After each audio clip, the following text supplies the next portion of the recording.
Well, I'm a doctor, I'm an internist, and I'm also trained as a psychiatrist. So I That's see pretty people. rare. Yeah, there's not a lot. It's not a Yeah. lot.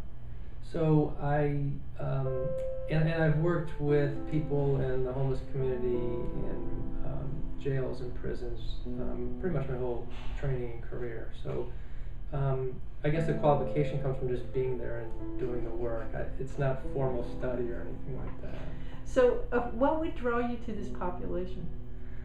You have stellar qualifications. You could be like on Fifth Avenue or something.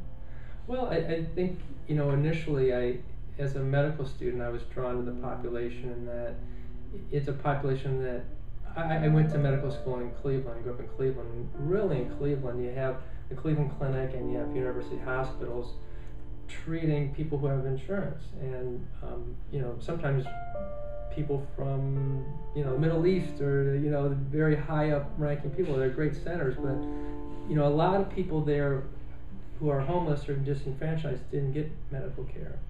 Happens here too. Happens everywhere. And I think that I felt, an interest in working with people who really didn't have any connections or had a lot of problems and they weren't being addressed.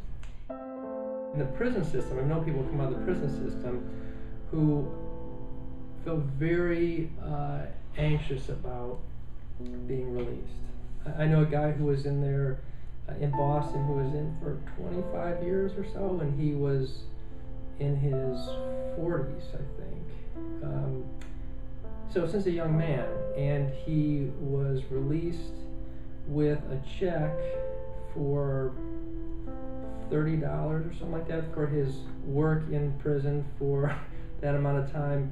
No ID, no license, no way to cash it.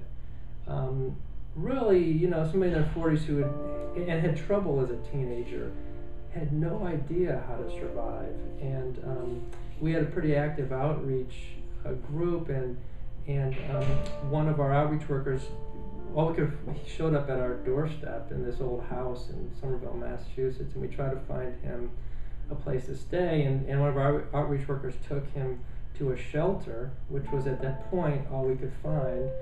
And the guy was visibly shaking apparently and picked up a giant rock and threatened to hit our outreach worker over the head just to get away, and he just ran. And this is the kind of connection you're trying to make with somebody who was really driven from prison. If you imagine an old house in the middle of nowhere, the car opens, the car stops, the door opens, the guy gets out, they slam the door, and here he is with the check and like a bag with maybe one set of clothes, I'm not sure. And so this is not going to work. You're kind of, in some ways, left to fend for yourself. I mean, some places might give you medication. I think around here you might get a couple weeks of medication, which is good to have, but in this system, to be hooked up within 2 weeks is optimistic, I think. We do see in urgent care a lot of people showing up to us because they might be out of medication or something, and so they need that to be continued, and you see them and you realize that they're out of medical care, they're out of mental health care, they might need a substance abuse program, they don't have housing, they're not really connected. So where to start? And with the services that we have, and we don't have, and in Massachusetts we had somebody at that time, somebody who could kind of go with this person and get them some clothes, try to get them in this shelter, and the plan was to try to work on some housing from there. We had somebody who was going to go out and see him all the time, but we don't really have an equivalent here.